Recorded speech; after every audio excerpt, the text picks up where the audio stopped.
सदाशिवसमारम्भां शङ्कराचार्यमध्यमाम् अस्मदाचार्यपर्यन्तां वन्दे गुरुपरम्परां दयाकरं दयाकारं दान्तं धर्मप्रवर्तकं प्रणमामि दयानन्दं मदाचार्यवरं परम्।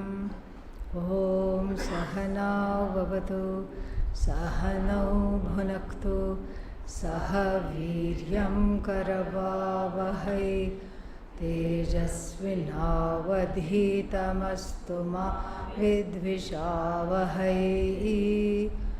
ॐ शान्ति शान्ति शान्तिः।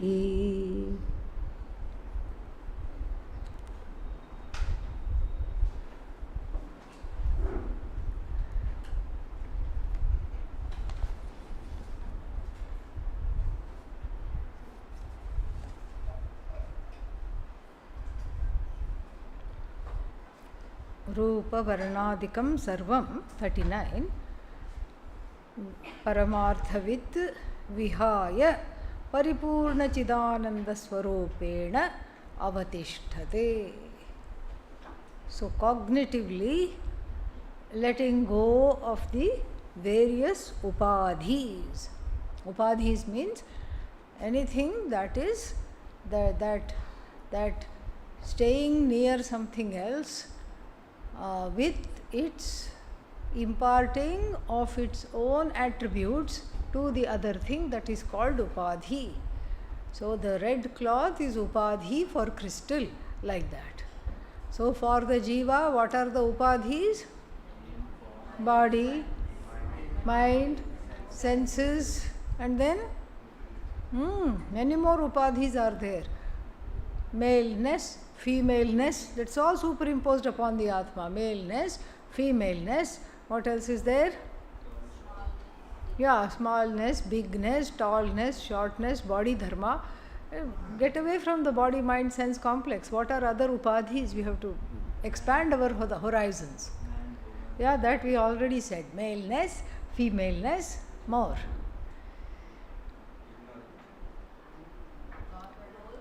Yeah, yes, exactly. I am son, I am daughter, and then I am sister, brother, spouse, mother, father. These are all the roles upadhi. Then also occupational upadhis are there. Like what? I am doctor, I am homemaker, I am engineer. And some people will also proudly say, I am unemployed. Permanently unemployed. Not only unemployed, unemployable. Okay, that itself is an upadhi. Then what other upadhis are there? Then I have all these notions. The notional upadhis also we have to think. Ragadvesha are upadhis, so to speak, for the Atma. So all the list of ragas and dveshas and everything in between, all the notions, I am a good for nothing, I am an idiot, I will never get this knowledge, all these are upadhis. So sarva upadhi varjitam, all the upadhis are removed in the wake of what? Knowing that I am not any of these things. What am I? Crystal, I mean crystal like. Okay, don't go away thinking Jnani is equal to crystal. No, crystal like, clear and free of all so-called superimpositions. There are no superimpositions possible, yet Adi Shankara says in the Adhyasa commentary that even though there are no superimpositions possible, the crystal is clearly seen as free and clear, still because of the association with the so-called association with many things, takes on the dharmas without really becoming any one of them. So the Jnani gives up all these things. Gives up finally the giver-upper of everything that is given up. I am the giver-upper of all the upadhis. That shouldn't be the final upadhi hanging around. Yeah, like you called person, you invited one person to get rid of all the other people, and then you are stuck with that person. It shouldn't be like that. So even the very subtle upadhi, what is that? I have given up so much in my life, even that should not be there. That is the idea. So avatisthate means remains free. I am free, the person knows.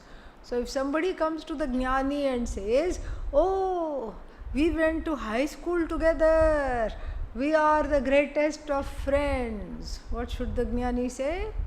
No such thing. What high school? What friend?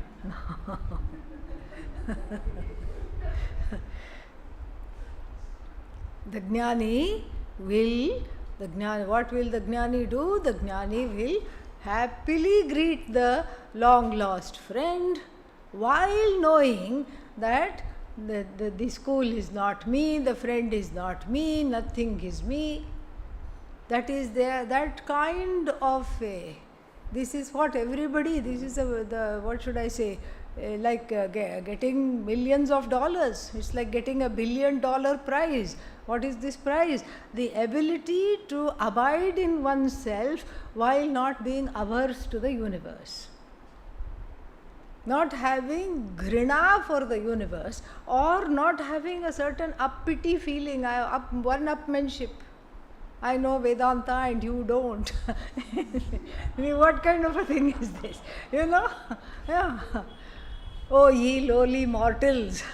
I am a Jnani, you are all what? Ajnanis. If this is the way the Jnani walks with a head in the clouds, nobody will respect.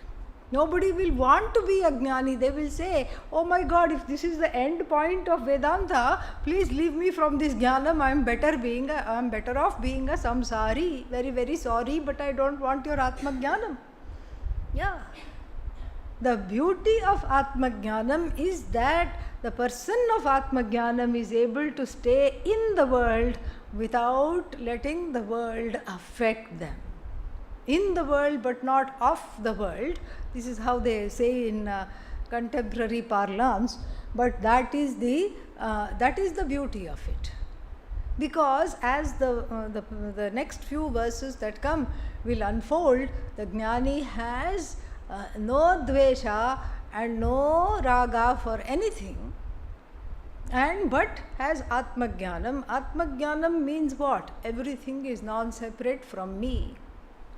So if you greet a long lost friend, it is as dear to you as yourself. No problem. Why?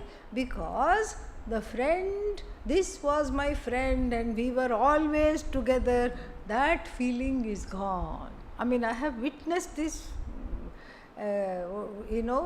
first person. I went to see Pujya Swamiji once, and then there was a lot of people children from some Chhatralaya. It was a small room, so I waited outside, and just outside the door, waiting for him to finish so that I could go greet him. There was an elderly gentleman right there, and then he said, myself and Pujya Swamiji went to school together. We were inseparable in kindergarten. I think I told you this story. Yes. We were inseparable, he said, and we could not be apart at all. And he said, I have listened to so many of his lectures, I have done so many things, but still this stupid affection and this love for him will not go. What to do? I can't drop it. And Swamiji, usually hard of hearing, suddenly heard. And he looks at me and he says, it's okay because it's one-sided. It's okay. Such a beautiful thing. And so the ability to be joyous and greet everything with joy. Joy and compassion are not different from one another. Joy, compassion, ananda and love are all one. So what we call anantam, limitlessness, when it expresses through the body-mind-sense complex and the will of the Jnani, turns into compassion, love and unbridled joy. This is the manifestation of ananta in the person. So then verse number 40.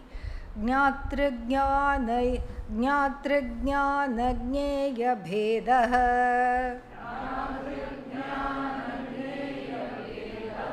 परेणात्मनि विद्यते चिदानन्दैकरूपत्वात् द्वीप्यते स्वयमेव तत् ज्ञातृज्ञानज्ञेयभेदः परेणात्मनि विद्यते चिदानन्दैकरूपत्वात् दीप्यते स्वयमेव तत्. This we have seen many times. This Triputi. Triputi means tripod. What is this tripod?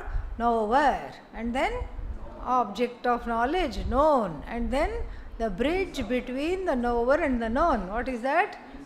Means of knowledge. We know this very well.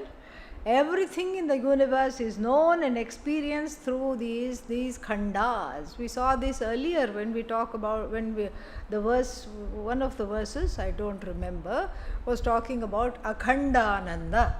Okay, so that Akhandananda it was talking about, that time we saw 25? 35, yeah, recently only. Akhandananda, we saw that. And so they usually what is there?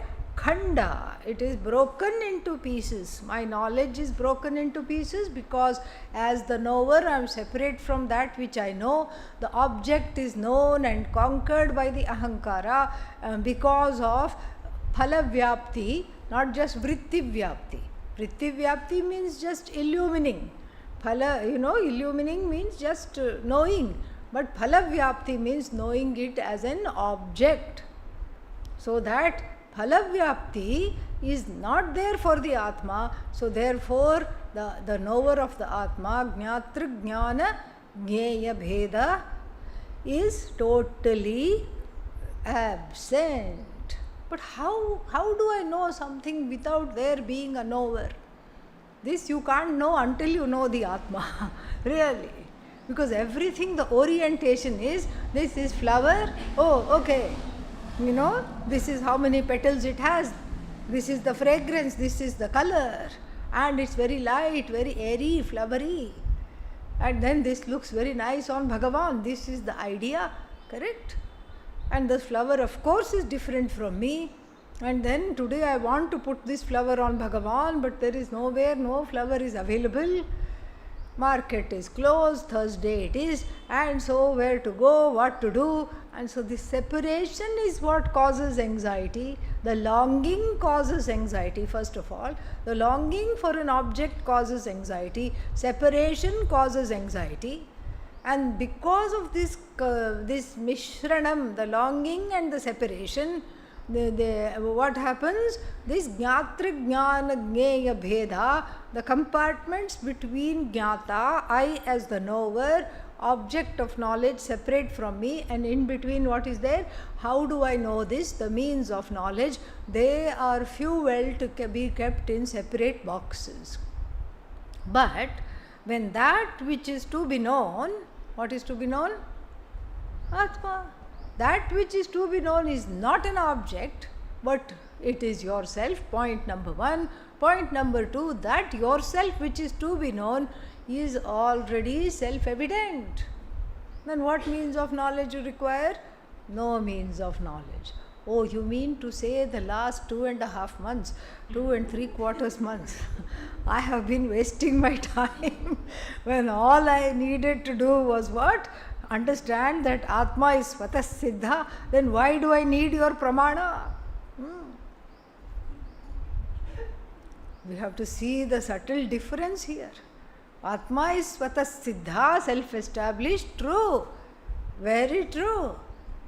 But for this Svatah Siddha Atma, as though superimposed upon this Atma, which is self-evident, there are all kinds of notions. Atmajnanam is notion nivritti, nirasana, removal of all the notions. Atma shines, yes, But the question is, do you know that the Atma shines by itself? No. Okay, then keep quiet and attend the rest of the classes. That's all. That's all we have to say. So, this Atma is self-shining, no doubt, but it is like there is a problem. What is the problem? I am is self-shining. But don't ask me to fill up the blank. I am ... I am blank. Because if you leave that blank and Atma Jnanam is not there, what will come to fill up the blank? Idiot. Yeah, that's what will come. Why? Because everybody called me that in childhood. So I am idiot, I am monkey, I am donkey.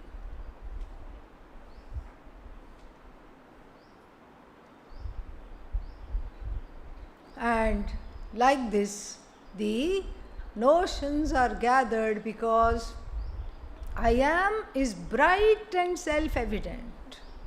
But what I am is covered by ignorance. There are two parts to this Atma, the self-shining part and that which is which can never be covered, the self-shining part, that which is self-evident, known to me, and then the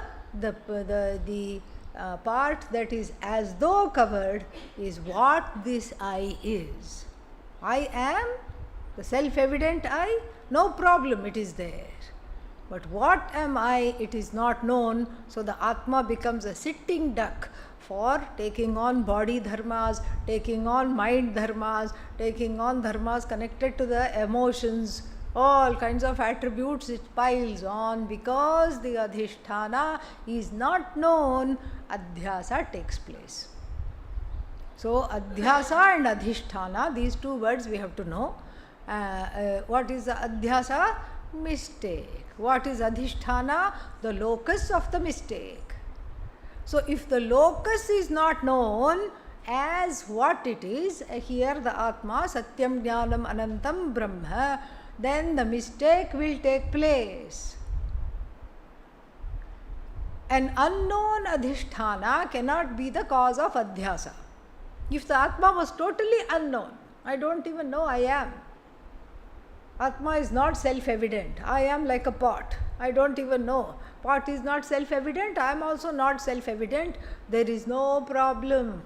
We don't need 3-month course at all. Absolutely not.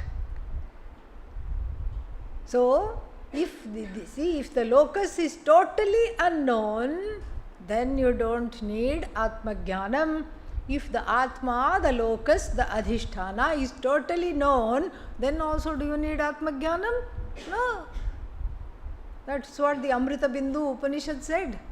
Grantham abhyasya medhavi tyajet sarvan asheshatah. Having studied the Upanishad, throw the Upanishad books in the river. Why? Because the Upanishad is you now. You are the Upanishad now. So for a known Atma, you don't need Atma Jnanam. For an Atma that is totally unknown, Atma Jnanam will not help. For a known adhishthana, you don't need to remove adhyasa because it's already known. For an unknown adhishthana, neither can you see adhishthana nor can you see the adhyasa. So then also Atma Jnanam is not required. When is Atma Jnanam required? This half thing. Atma is somewhat known. It shines as I am, but please don't ask the question, who am I? What am I? Then we are in problem. Then we are in total mess. That is when the problems come. And so therefore, the most dear example to us is that of snake rope. What is the adhishthana here in snake and rope? Rope, sure? Yeah, okay, good. So then we can move on, all right, yeah.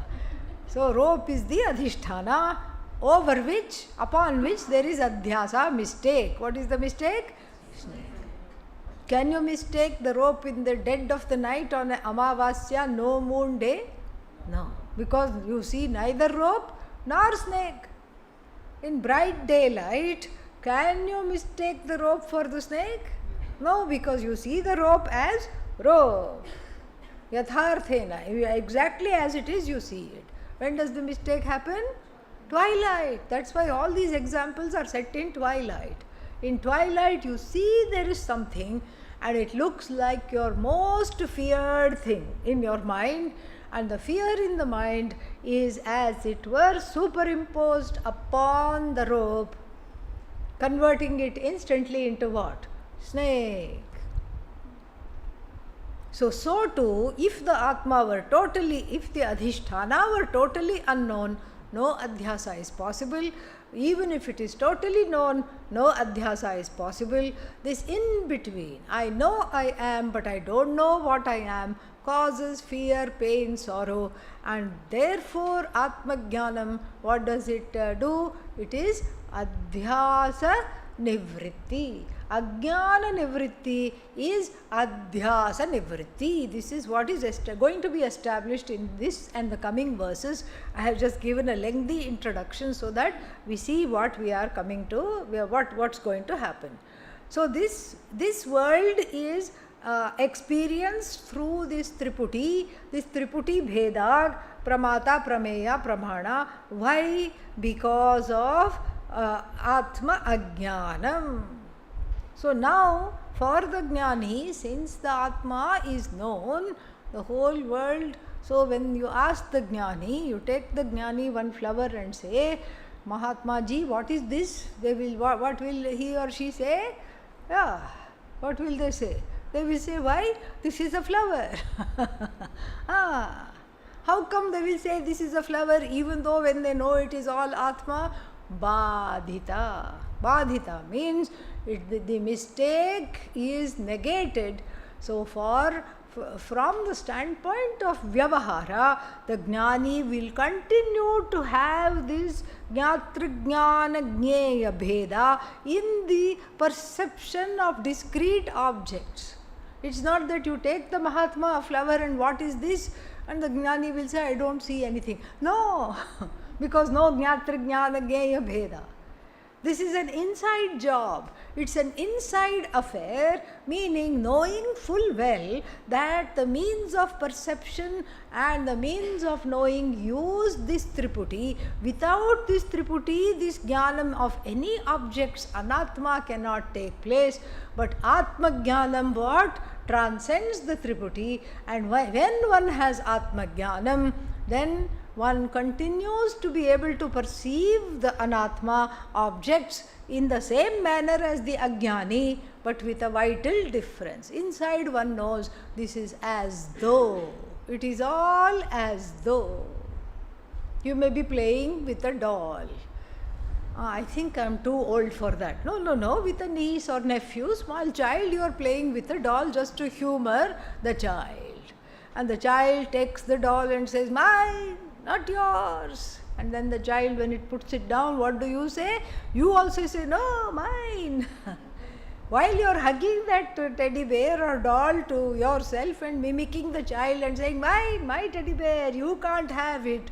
You are playing with the child. You are not saying it's really mine. You are not having any plans to take it home and put it in your bed and hug it as you go to sleep the next day. You have no plans. You are just, it is as though it's like a game. You don't take it seriously.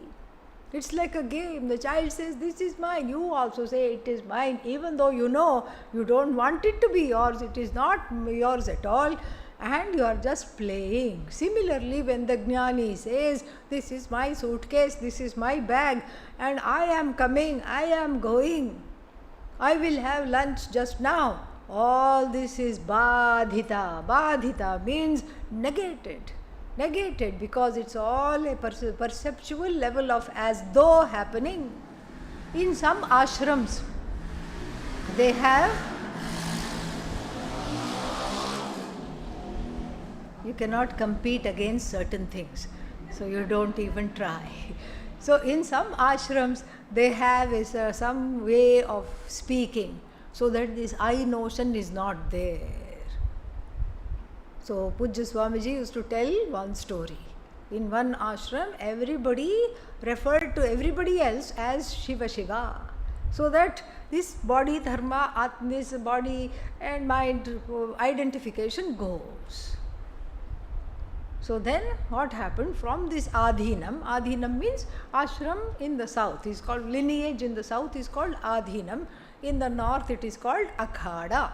So from this adhinam, two brahmacharis were caught fighting and were taken to the police inspector's office, and the inspector scolded them. Look, you are full of vibhuti stripes more than a zebra, and then here you are leading a religious life, and then you are fighting. What happened? Don't let me find you like this again. What happened? And so they explained. How did they explain? This Shiva said bad things to this Shiva, and this Shiva said bad. They were very truthful, okay? This Shiva said bad things to that Shiva. This Shiva, that Shiva then went pada, means beat it. This Shiva also went pada. This is what they both explained. And the inspector scratched his head and sent them back with a warning. The inspector happened to be a devotee of Pujya Swamiji. That's how we have this wonderful story. Yeah. So we don't need any of these kinds of language, because see, clearly they had the language, they had the lingo, everything is Shiva, okay fine, but then they didn't stop fighting. It's not, without Atmajnanam, what will this language, fancy language do? With Atmajnanam, we don't need this fancy language. Pujya Swamiji used to talk about one more Mahatma also. Whenever he came to the ashram, very learned person, and he had this way of talking.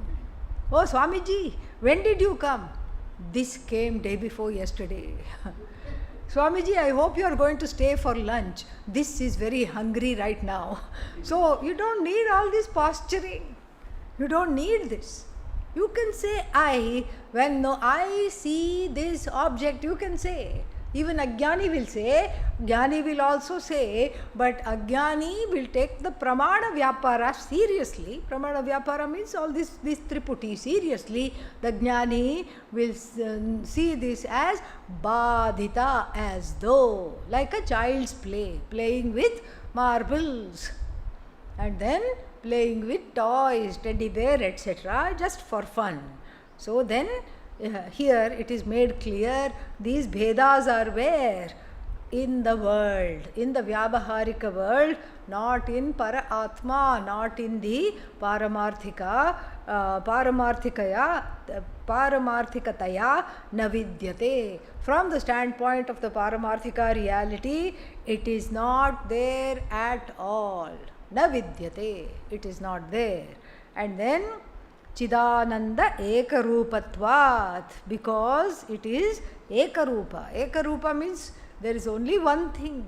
And what is its form? No form. No form. This self-shining Atma is free of Jnatra Jnana Jnaya Bheda.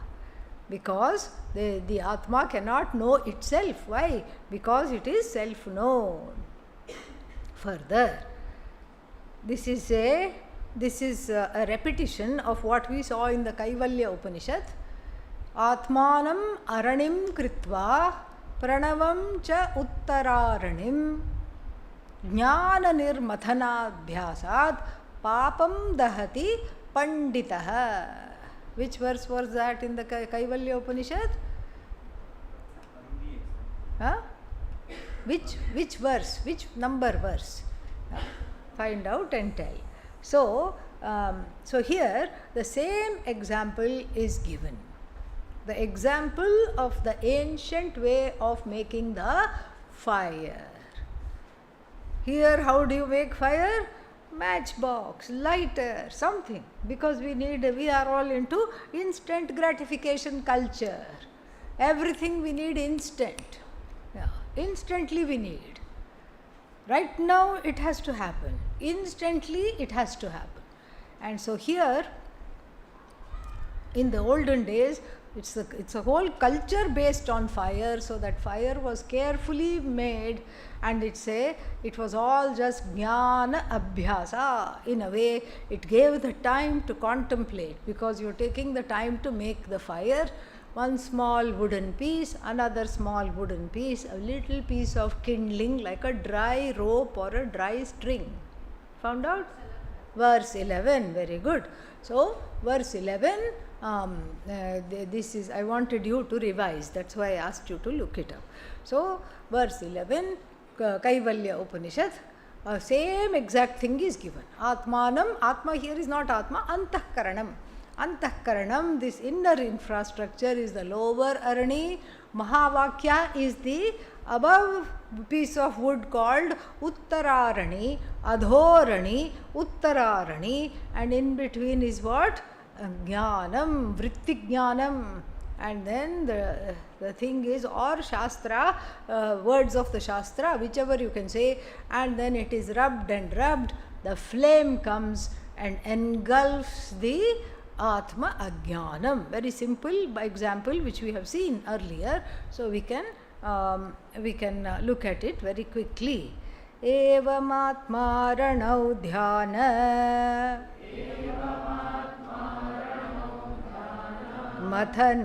Mathane Satatang Krite Udita Vagatir Jvala Sarvajnanendhanam dahet Evamatma ranau dhyanam Mathane satatam krite Udita vagatir jvala Sarvajnanendhanam dahet. Okay. So, evam, in this manner, aranau dhyana mathane satatam krite, satatam always, krite, in the wake of doing this. In the wake of doing this, what? Dhyana mathanam. There it was called jnana mathanam. Here it is called dhyana mathanam. Dhyana, why? Because this is a section on nididhyasana. That's why dhyana mathanam, through the repeated recollection of what? My own nature. How? Where is my own nature? Exactly how it is taught in the Shastra. Whatever has been internalized, the repeated recall of my own nature is called the rubbing of the sticks. Again we can take the lower stick is the mind and emotions and antahkarana, buddhi, and the upper stick is Shastra. Here in the metaphor there is a slight difference from the verse number 11 in Kaivalya Upanishad. So here that jwala is what? The jwala that comes, jwala means flame. The jwala that comes, the flame that comes, here, there also it is said, this is Atmajnanam is the flame. But here the verse goes a little further and takes the kindling to be Anatma.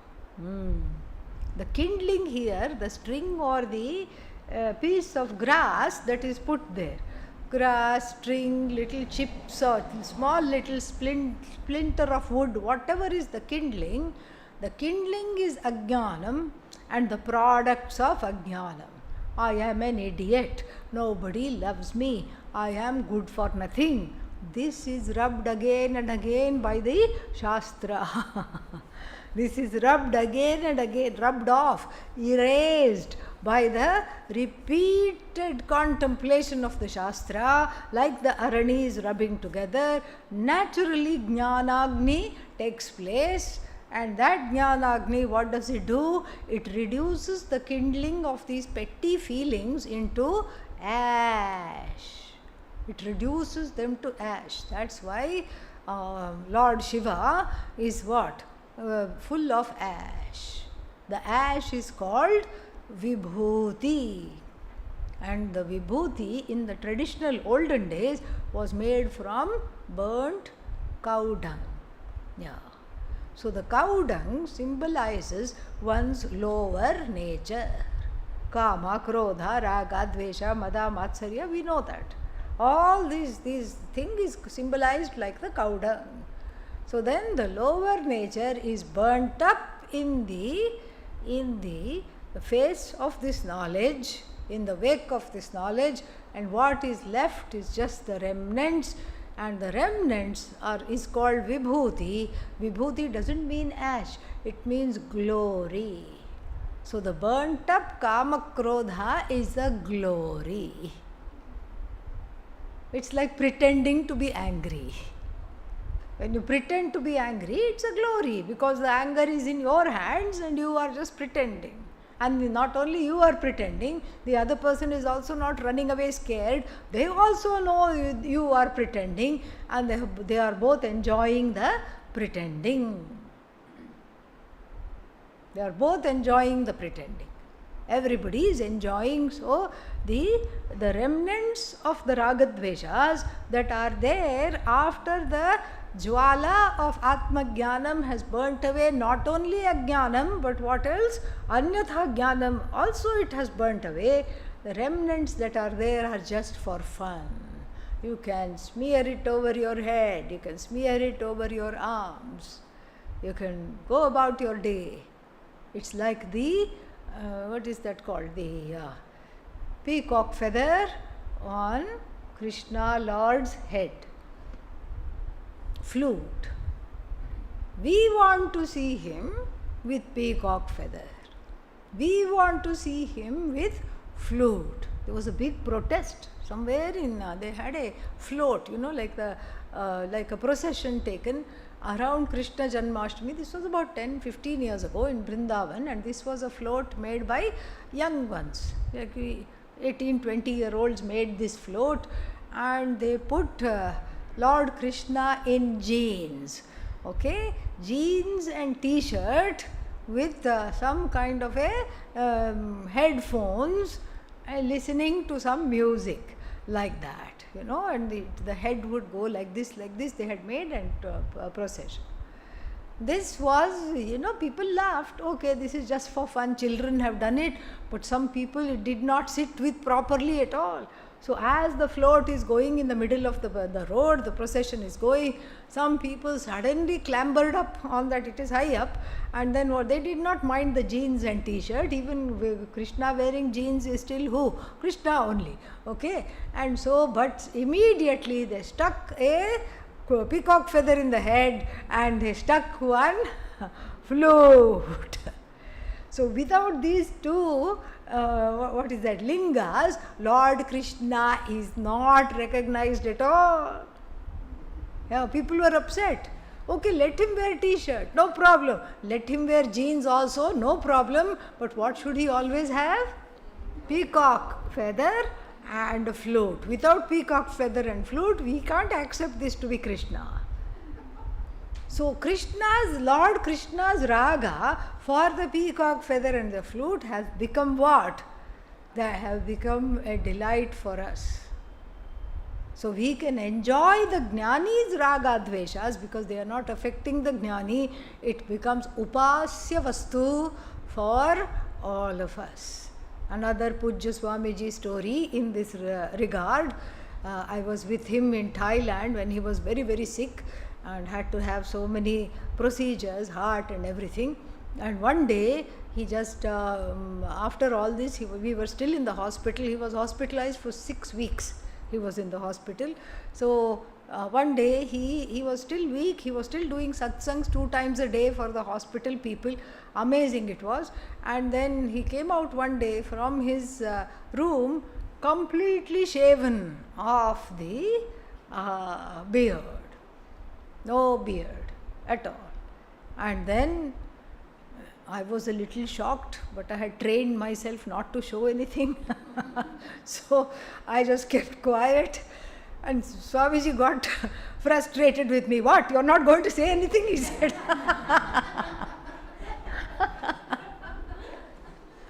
I said, Swamiji, it was a bit of a shock, but I'm getting used to it. Okay. And then I gave him his tea and everything.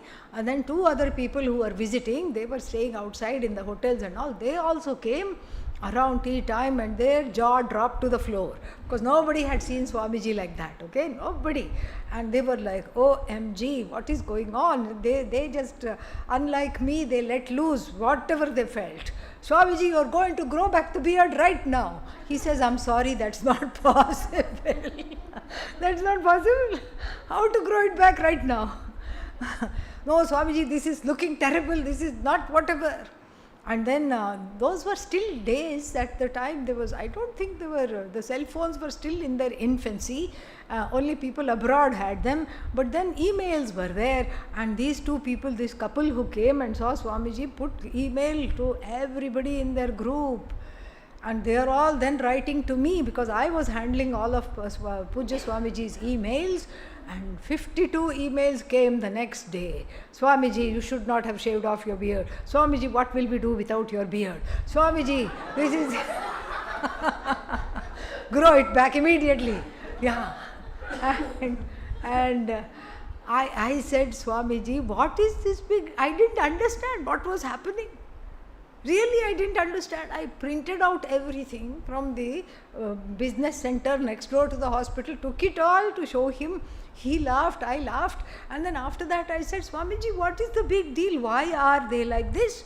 What do they want? Why do they want the beard back? And that too right now. He says, the beard no longer belongs to me, he said.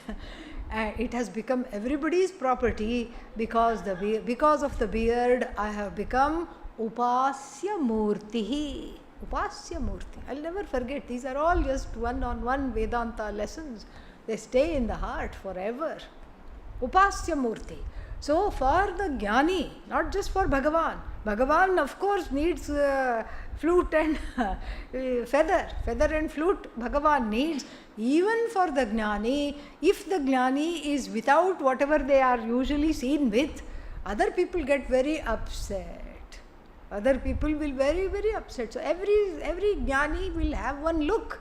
And if that look is changed, they will get very, very upset.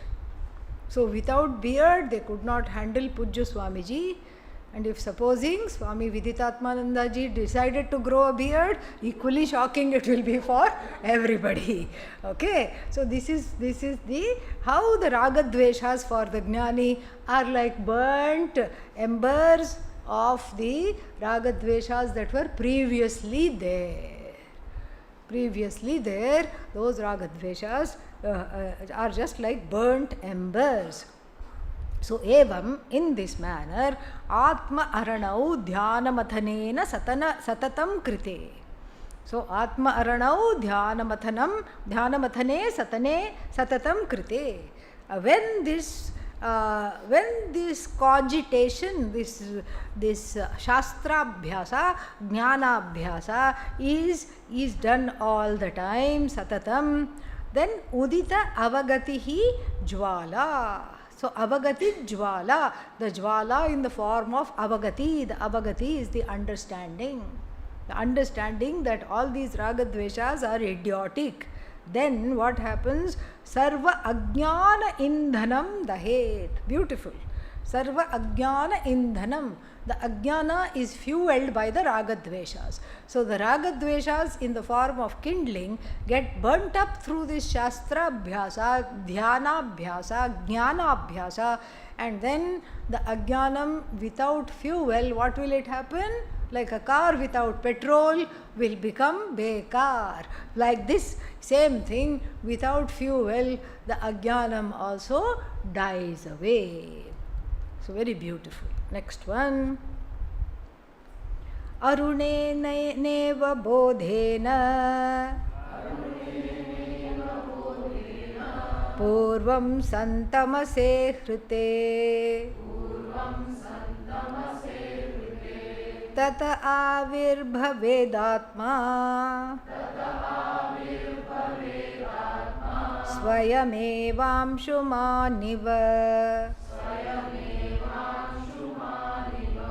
अरुणेनेव बोधेन पूर्वं समतमसे हृते Tata avirbhavedatma svayamevamshumaniva. This is just summing up what we had studied. Aruneneva bodhena. So, Aruna is dawn. So, like at sunrise, so the dawn of, with the dawn of knowledge, like the sunrise removes what? Santamas. Santamas means thick darkness, wonderful darkness, almost. Wonderful darkness means very thick darkness. Tamo ghanaha, santamas. So, santamas, this thick darkness is removed at dawn. Just like that, the thick darkness of ignorance, I am an idiot, I am a donkey, I don't know myself, I don't know anybody else, I am separate from jivas, I am separate from Ishvara, I am separate from Jagat, I am also separated from myself. One part of me wants to be dharmic, the other part of me wants to do bad things. Even inside there is a split. This split up fellow, in the rise, in the wake of this knowledge, just like the sun only has to rise. It's not a two-part operation. First the sun rises and then brings a big spray. Okay, darkness out. No. The rising of the sun takes care of the darkness. So too the as though rising of Atmajnanam takes care of Ajnanam. You don't have to do anything. It's not a two-part operation. Tataha, in this way, avirbhaved Atma, the Atma reveals itself. To the sincere sadhaka, this we have to add, to the sincere sadhaka who has been doing this jnana mathanam, the Atma reveals itself. Swayameva, like even the Amshuman. What is the Amshuman? Sun. We in this one itself we saw. What did we see? We saw Megha Paye Amshuman Iva. Which verse was that? It will come right in the beginning somewhere. Megha Paye Amshuman Iva. Where does it come?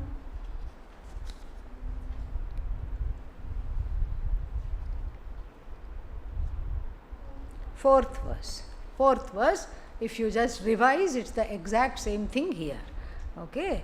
So then, this is the idea. Nothing much to say because we have already talked about this at length. Atma tu satatam praptaha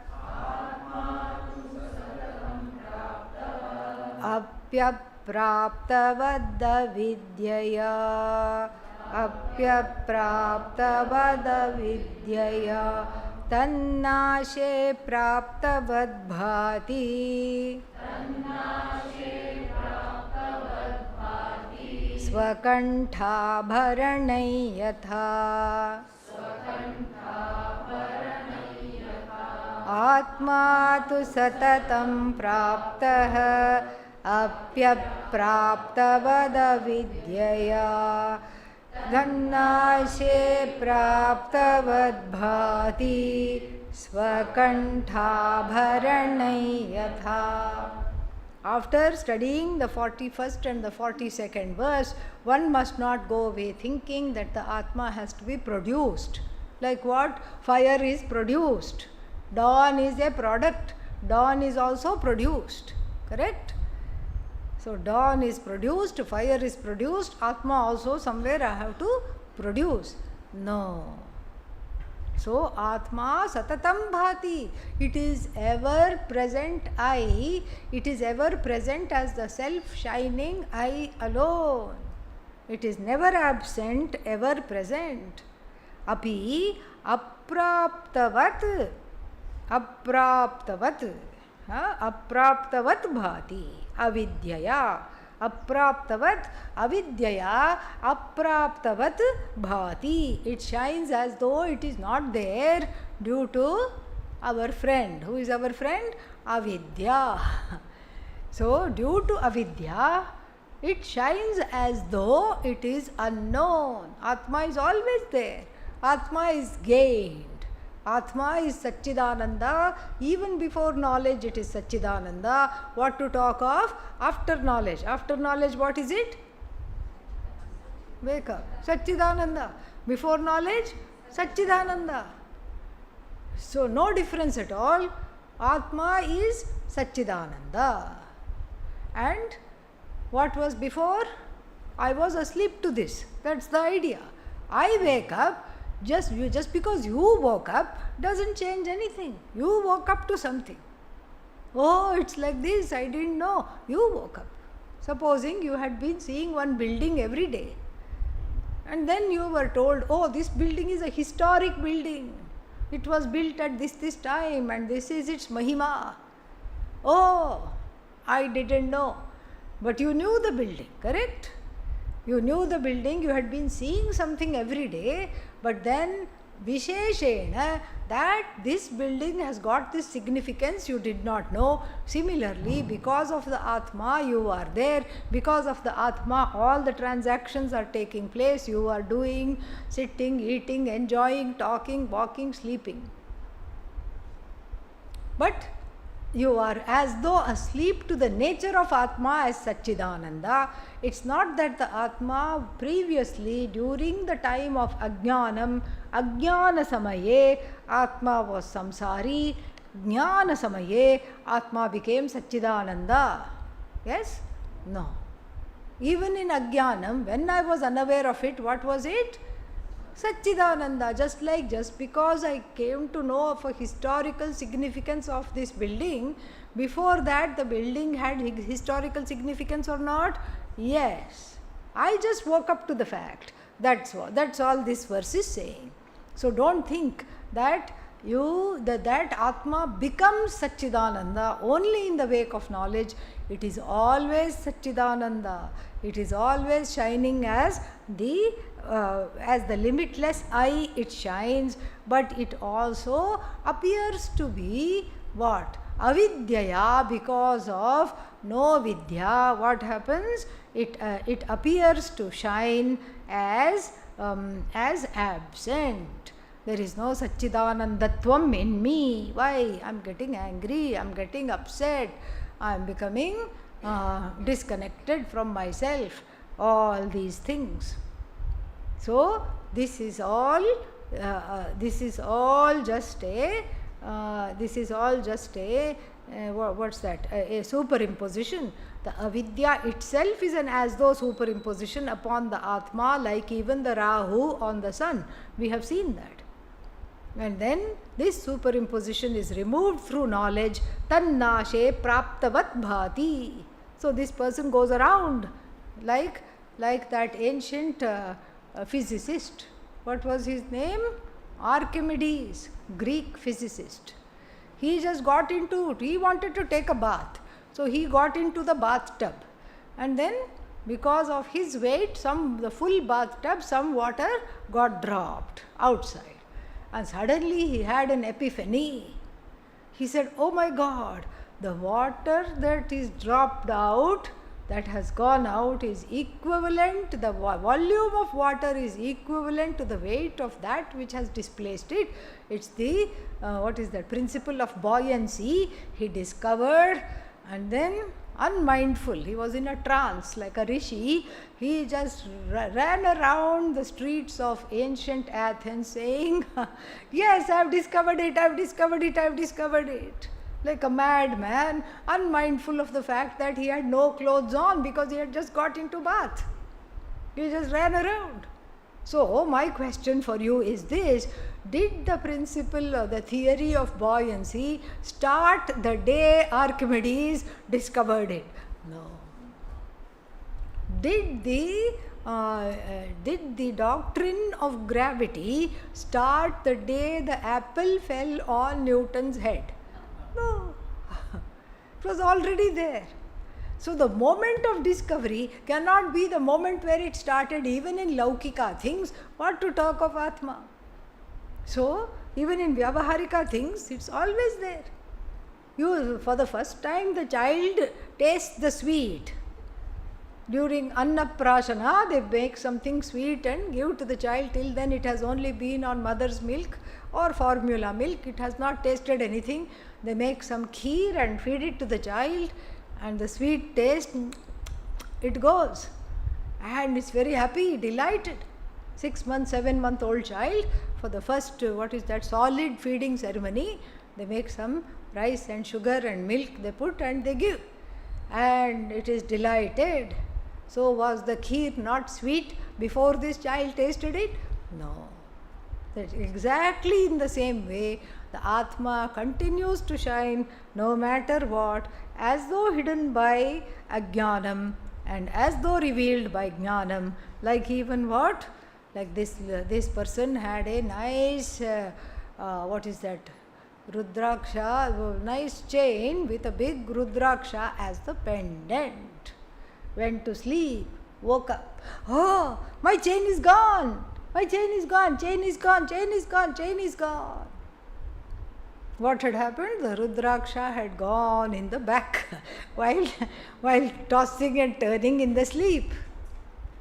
And then somebody had to point out, no, you are the owner of the chain is right here, look at this big Rudraksha pendant, it is intact. So, Swakantha Abharanam Vat Yatha, like even one's own ornament which is sitting on one's own neck is as though lost and then is as though found, this Atma is also as though unknown and then as though known. Next one. Sthanau Purushavad Bhrantya Krita Brahmani Jivata Jivasya Tatvike Rupe Tasmin Drishte Nivartate. We'll see the meaning and then see the whole verse tomorrow. Sthanau, Sthanu, Sthanau like Gurau, 7th case. In the Sthanu, what is Sthanu? A stump of a wood, but here we have to use our imagination. A stump of a wood that looks like this. 2 branches like this and then one stump of a wood with 2 branches hanging out like arms. We have to use our imagination. And then in the dark, this lady sees it from her house window. And what does she say? Thief! Call the police! Call the police! Police come, shine the light on the so-called thief, and then it is discovered to be what? Stump. Okay, and so Sthanau Purushavad Bhrantya, because of the due to the Bhranti means confusion, delusion. The Sthanu shines like Purusha. Purusha here don't say Sarvan Purayati iti Purusha, Sahasra Shirsha Purusha. No, what Purusha here? Simple person. So the Sthanu is looking like a person. Why? Bhrantya, due to the delusion. And in the same way, Brahman is looking like Jiva, touche. Very nice example. So the Jiva is what? Frightening, frightens everybody. Seeing you, they run because they don't know what you are going to do next. All this we have to see. Yeah. You become a source of bhaya hetu for everybody. Why? Because of your own mantle of jivatvam that is taken on. Okay. And so therefore, so krita brahmani jivata, brahmani bhrantya jivata krita, just like sthanau purushavat, beautiful. And then Jivasya Tatvike Rupe. So when the real nature of the Jiva, Tatvika means real. So Tattvasya Bhava Tatvika. So Tatvike Rupe Drishte Sati Tasmin Brahmani. In that Brahman, when the Jiva's real nature is understood, when this nature is understood, what happens? Bhranti, we have to add here, we have to take Bhranti from the top line. Bhranti nivartate. This delusion goes away. The light is shined by the police onto the scary looking person, and then that Bhranti is gone, and the light of Shastra is shined upon this scary looking jiva, scared of itself, scared of everybody else, everybody is scared of it also, and the fear nivartate. Bhranti nivritya bhaya nivrittihi. This is the idea. So when the Bhranti goes, what goes? Bhaya goes. So when the Bhaya goes, Bhranti goes, same thing. And so it's not a two-part operation. First I get rid of Bhranti, then I get rid of my nightmares. No. One stroke, everything goes. More we'll see tomorrow. Om Purnamadah Purnamidam Purnat Purnamudachyate Purnasya Purnamadaya Purnamevavashishyate. Om Shanti Shanti Shanti. Harihi Om Shri Gurubhyo Namaha. Harihi Om.